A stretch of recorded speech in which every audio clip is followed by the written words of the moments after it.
Video میں آپ کو بتاؤں گی اللہ کی طرف سے حضرت نوح علیہ السلام کو کون سا لقب نوازا گیا اور وہ لقب کس بنا پر نوازا گیا۔ طوفان کے بعد حضرت نوح کی کشتی کہاں جا کر رکی اور کشتی میں بچے ہوئے لوگ، سوار لوگ جو تھے، ان کی زندگی کا آغاز کیسے ہوا، یہ تمام معلومات آپ کو اس ویڈیو میں ملیں گی۔ اس کے لیے آپ ویڈیو کو اینڈ تک لازمی دیکھیں اور چینل کو سبسکرائب کرنا بھی نہ بھولیں۔ قرآن کریم نے حضرت نوح علیہ السلام کا عبد شکور یعنی کہ انتہائی شکر کرنے والا بندہ کے طور پر تعارف کروایا ہے۔ جب حضرت نوح علیہ السلام نے اللہ کی راہ میں بے انتہا مظالم برداشت کیے، انہوں نے جسمانی ان پر مظالم کیے گئے، طرح طرح کے انہوں نے طعنے سنے، اس کے باوجود بھی ان کی زبان ہمیشہ شکر خدا میں مشغول رہی، تو اللہ تعالیٰ کو حضرت نوح کا شکر کرنا اتنا زیادہ پسند آیا کہ اللہ تعالیٰ نے حضرت نوح کو عبد شکور یعنی کہ میرا انتہائی شکر گزار بندہ جو ہے وہ قرار دیا اور انہیں وہ لقب عطا کیا کہ اے نوح، آپ میرے انتہائی شکر گزار بندے ہیں، آپ نے ہر مصیبت میں، ہر پریشانی میں جو کہ اس دین اسلام کے راستے میں آئی ہیں آپ پر، آپ نے ان کو برداشت کیا، تو آپ کو اس لقب سے نوازا جا رہا ہے۔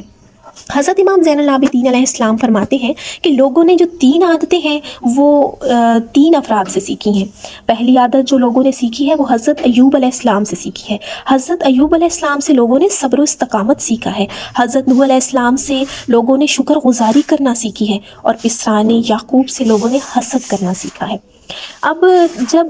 حضرت نوح علیہ السلام نے اپنے بیٹے کو اپنی آنکھوں کے سامنے ہلاک ہوتے ہوئے دیکھا تو یہ ایک باپ کے لیے انتہائی غمگین لمحہ ہوتا ہے کہ اس کی ہی اولاد، اس کا بیٹا اس کی آنکھوں کے سامنے غرق ہو جائے، اور وہ غرق بھی ایک ایسے عذاب میں ہو رہا ہو کہ جس کے بچنے کی کوئی امید نہ ہو۔ تو اس باپ کے اوپر بہت ہی مشکل وہ لمحے ہوتے ہیں کہ وہ باپ ہی جانتا ہے کہ اس کے دل پر کیا گزر رہی ہوتی ہے۔ تو اس نے حضرت نوح نے اپنے بیٹے کو جب اپنی آنکھوں کے سامنے ہلاک ہوتے ہوئے دیکھا، خدا سے کچھ مناجات بھی کیے، لیکن خدا نے جب حضرت نوح علیہ السلام کو بتایا کہ جو میں جانتا ہوں وہ آپ نہیں جانتے، آپ صبر کریں، تو پھر حضرت نوح علیہ السلام نے اس کے فوراً بعد ہی اللہ کا شکر ادا کرنا شروع کر دیا، اور اللہ سے پھر اس بارے میں کوئی بات نہ کی، بلکہ اللہ سے کہا کہ پروردگار مجھے آپ معاف کر دیں، کیونکہ جو آپ جانتے ہیں وہ میں تو نہیں جانتا۔ لیکن وہ ایک باپ تھے جس کی بنا پر انہوں نے اللہ سے وہ مناجات کیے، لیکن جب وہ اللہ نے جب انہیں جواب دیا تو اس کے بعد جب انہوں نے شکر گزاری کی تو خداوند قدوس نے جو ہے حضرت نوح کو کچھ یوں جواب دیا۔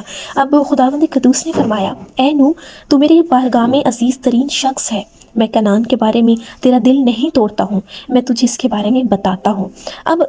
حضرت نوح علیہ السلام نے اللہ سے فرمایا کہ اے میرے پروردگار، نہیں، بالکل نہیں، اگر تو مجھے بھی غرق کر دے، اگر تو مجھے بھی نابود کر دے، میں تیری رضا پر راضی ہوں۔ خدایا، میں تیرے فرمان کے سامنے اپنا سر تسلیم خم کرتا ہوں، تو جب چاہے مجھے زندہ کر، جب چاہے مجھے موت کے حوالے کر دے، تیرا حکم اور فرمان میری جان ہے، میری زندگی ہے، میں دل کی گہرائیوں سے تیری خواہش کو قبول کرتا ہوں اور اس پر راضی ہوں۔ میں اس جہان میں تیرے جمال کے سوا کچھ نہیں دیکھتا، اور اگر دیکھتا بھی ہوں تو اس اعتبار سے کہ وہ تجھ تک پہنچنے کے لیے چراغ راہ ہے۔ اگر میں جس راستے پر چل رہا ہوں، جس کی آپ نے پروردگار مجھے ہدایت کی ہے، اس پر جب کوئی مجھے مصیبت آتی ہے تو میں یہ سمجھتا ہوں کہ یہ تو ایک چراغ ہے اس راستے کے لیے جو مجھے روشنی دے رہا ہے، اور یہ چراغ تو مجھے خدا کے اور نزدیک کر دے گا، اور یہ مجھے اور قریب سے قریب کر دے گا۔ خدایا، میں تیری مخلوق کا عاشق ہوں، پروردگار میں تیرا عاشق ہوں۔ اب جب حضرت نوح علیہ السلام نے خدا کی بارگاہ میں یہ عرض کیا، خدا کی وحی کا ایسے جواب دیا تو اللہ کو حضرت نوح کے الفاظ اس قدر پسند آئے کہ اللہ نے پھر قرآن پاک میں بھی ان کا تعارف عبد شکور کے طور پر کروایا، خود بھی کہا کہ اے نوح، آپ میرے انتہائی شکر گزار بندے ہیں، آپ میرے انتہائی عزیز شخص ہیں، آپ میرے انتہائی عزیز اور قریب تر ہیں، آپ نے ہر مصیبت پر جو ہے شکر گزاری کی ہے۔ تو اللہ کو حضرت نوح کو یہ شکر گزاری اس قدر پسند آئی، تو اسی بنا پر اللہ نے حضرت نوح کو وہ لقب عطا کیا۔ اب جب کرۂ ارض، وہ تمام کرۂ ارض جو تھا وہ طوفان کی لپیٹ میں تھا، اب کشتی نوح جو تھی وہ پانی کے سینے پر تیر رہی تھی۔ کشتی نوح وہ پانی کے بالکل اوپر جو تھی، حضرت نوح کی کشتی وہ ایسے کہا جا سکتا ہے جیسے پانی کے سینے پر تیر رہی تھی۔ کشتی پر سوار ہونے والے جو تھے وہ نجات پا گئے تھے، اور جو رہ گئے تھے وہ گناہ گار اور ہلاک ہو گئے۔ پانی جو تھا وہ اس قدر بلند ہوا کہ اس بارے میں ہمارے رسول حضرت محمد صلی اللہ علیہ وآلہ وسلم سے روایت ہے، آپ صلی اللہ علیہ وآلہ وسلم نے فرمایا کہ ایک ماں جس سے اپنے شیر خوار بچے سے بہت زیادہ محبت تھی، جب اس ماں نے دیکھا کہ اب ہر طرف پانی ہی پانی آ رہا ہے، ہر طرف پانی ہے، زمین پانی اگل رہی ہے، آسمان پانی برسا رہا ہے، تو وہ ایک پہاڑ کی طرف دوڑی، کیونکہ پہاڑ جو تھا وہ سب سے بلند تھے، تو اس نے پہاڑ کی طرف دوڑنا شروع کیا، اس پر چڑھنا شروع کیا۔ جب تیسرا حصہ مسافت طے کرنے کے بعد وہاں پر کھڑی ہو گئی وہ کہ اب یہاں تو پانی نہیں آئے گا، لیکن جب اس نے دیکھا کہ پانی تو یہاں تک بھی پہنچ گیا تو اس نے اور اوپر چڑھنا شروع کر دیا۔ پہاڑ کی بلندی کا 3 میں سے 2 حصہ طے کرنے کے بعد وہ رک گئی، لیکن رکی تو اس نے دیکھا کہ پانی تو اب وہاں پر بھی آ گیا ہے، تو وہ پہاڑ کی چوٹی پر اس نے چڑھنا شروع کر دیا۔ بالآخر وہ پہاڑ کی جو چوٹی پر پہنچی تو پانی بھی اس کے پیچھے پیچھے آ گیا اور اس چوٹی کو بھی زیر آب کر گیا۔ جب پانی اس ماں کی گردن تک پہنچ گیا تو اس نے اپنے بچے کو جو اس کے پاس تھا اس نے دونوں ہاتھوں پر بلند کیا تاکہ اپنے بچے کو تو پانی سے محفوظ رکھ سکے، لیکن پانی جو تھا وہ اس قدر تیزی سے اوپر بڑھ رہا تھا کہ آخرکار وہ ماں بیٹا بھی اس میں غرق ہو گئے۔ اب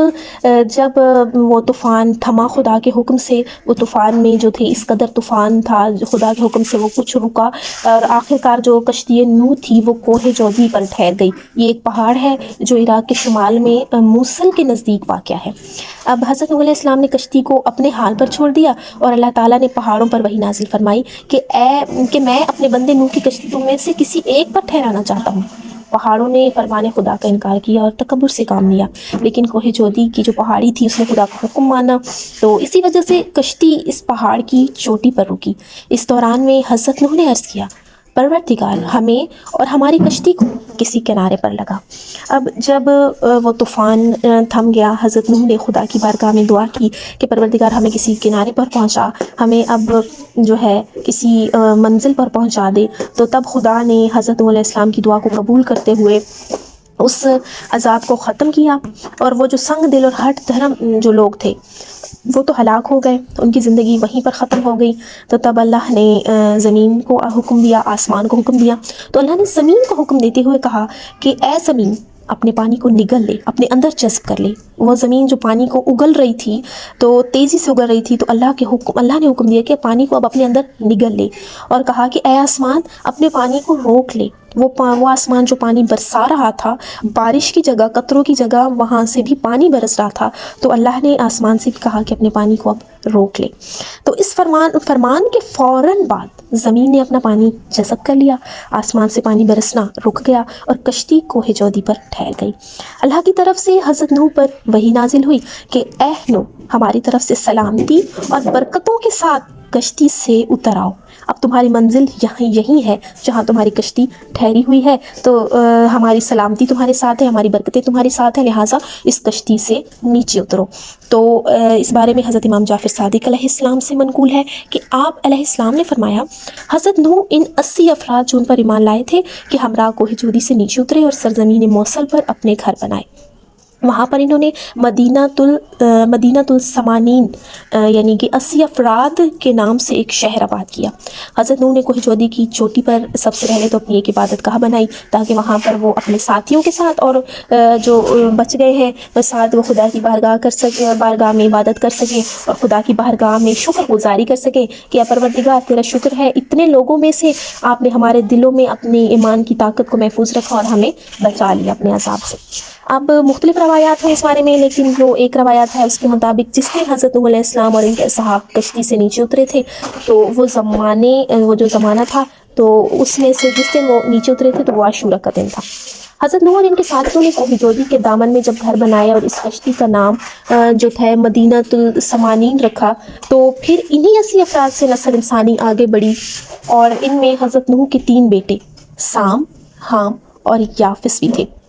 تو بعض روایات میں ہے کہ اس تاریخ کے بعد جو ہے وہ نسل انسانی حضرت نوح علیہ السلام کے 3 بیٹوں سام، حام اور یافس سے آگے پہلی تھی، اور وہ جو 80 افراد جن کے نام سے وہ شہر بنایا حضرت نوح علیہ السلام نے مدینہ السمانین، تو ان 80 افراد سے اور حضرت نوح کے جو 3 بیٹے بچ گئے تھے باقی، ان سے جو تھے یہ نسل انسانی آگے بڑھی تھی، اور وہ جو کافر لوگ تھے وہ وہیں ہلاک ہو گئے تھے، اور باقی جو ایمان والے تھے، جو کچھ نیک لوگ تھے جن کے دل میں اللہ نے جو ہے وہ اپنی طاقت، اپنا نور جو ہے منور کیا، تو وہ بچ گئے، اور انہی لوگوں سے جو تھی حضرت نوح علیہ السلام کی ان بچے ہوئے لوگوں سے نسل انسانی آگے بڑھی۔